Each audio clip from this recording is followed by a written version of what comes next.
Here at the New York Auto Show, where the sleekest models vie for attention like debutantes at a ball, a Cinderella is upstaging them all.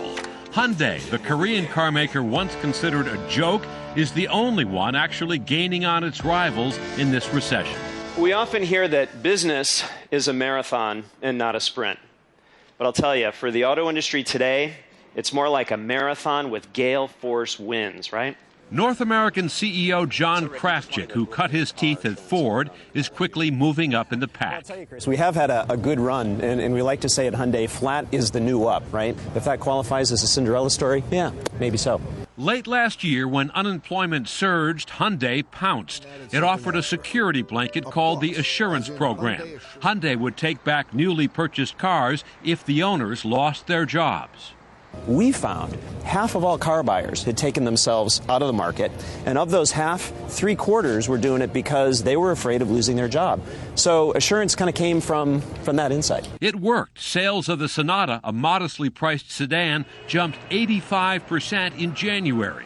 GM and Ford followed suit with similar programs 3 months later. Hyundai! Hyundai! Hyundai! Hyundai! The company is spending a fortune buffing its U.S. image just as Detroit is pulling back.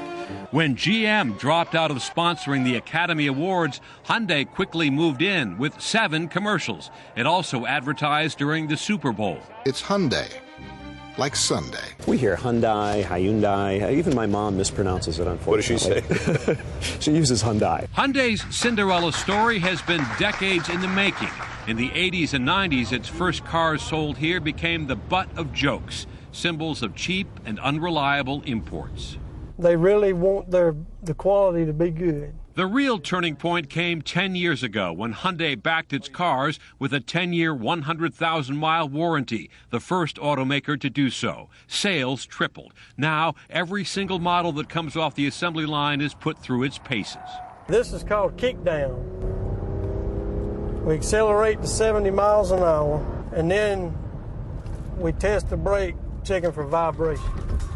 By last year, Consumer Reports stamped its approval on 2 models. In January, Hyundai's new luxury sedan, the Genesis, earned top honors at the Detroit Auto Show, and buyers are taking note. In this recession, does one car company stand out? Yeah. Among established auto companies, Hyundai is the only one that's taking an offensive approach, taking advantage of this crisis to improve its position.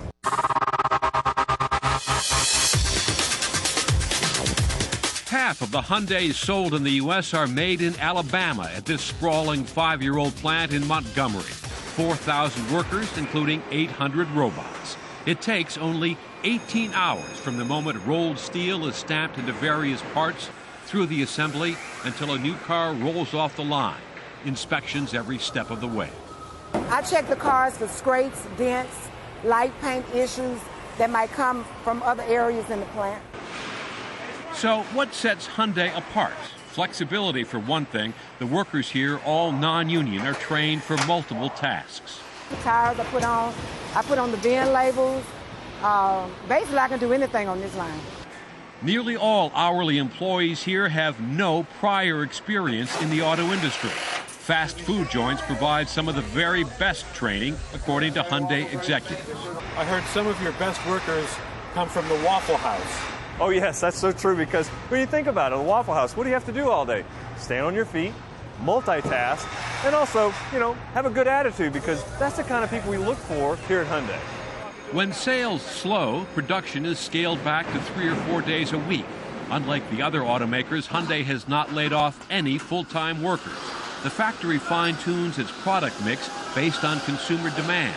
So when there was a weakening demand for the SUV, we were able to make more Sonatas with 4-cylinder engines and meet that consumer demand again. And how quickly could you do that? Again, within 24 hours, we're making that transition.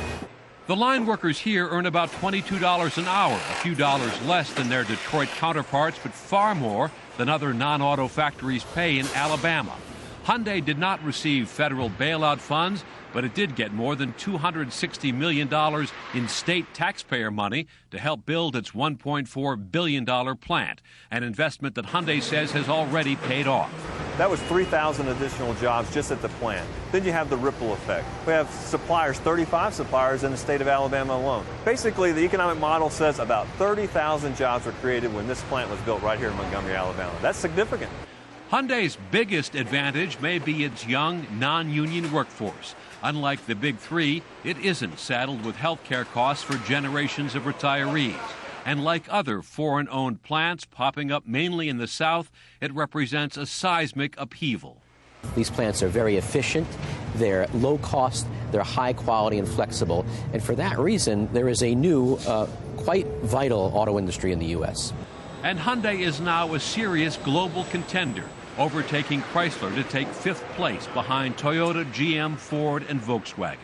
Number 5, poised to take over the world? No. You say you're very ambitious. We are an ambitious company, but we're ambitious from the point of view of wanting to build the very best automobiles in the world.